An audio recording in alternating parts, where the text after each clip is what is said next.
European leaders held an emergency meeting on Sunday after U.S. President Donald Trump threatened sweeping new tariffs on some NATO allies unless Washington is allowed to buy Greenland. The EU has rejected the demand as blackmail and is preparing retaliatory steps while urgently pushing for diplomacy. Officials say the bloc could impose counter tariffs on around $108 billion of U.S. goods, while also considering the use of a tougher anti-coercion tool that could restrict American access to European markets. The crisis is expected to dominate both the upcoming EU summit on Thursday and talks at the World Economic Forum in Davos this week, which Trump is due to attend. Spanish Prime Minister Pedro Sánchez warned that any U.S. military move on Greenland would fracture NATO and be a big boost for the Kremlin. Porque de alguna manera. First, because it would in some way legitimize Putin's invasion and his unilateral action and questioning of Ukraine's territorial integrity.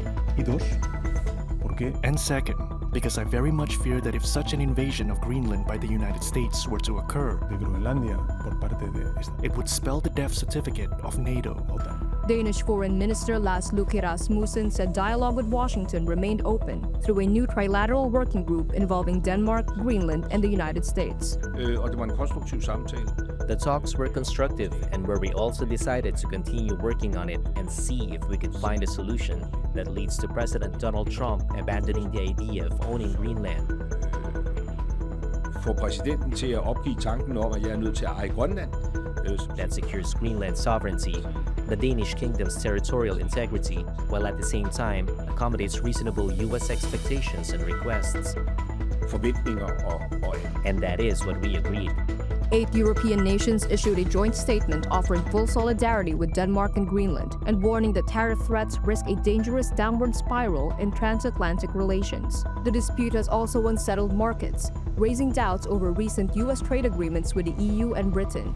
Monday morning trade in Asia saw the dollar dip against other major currencies, while gold and silver, often seen as safe havens, jumped to new record highs. Analysts say the crisis has now escalated into one of Denmark's most serious foreign policy challenges in decades, raising questions about NATO cohesion and Europe's ability to respond collectively.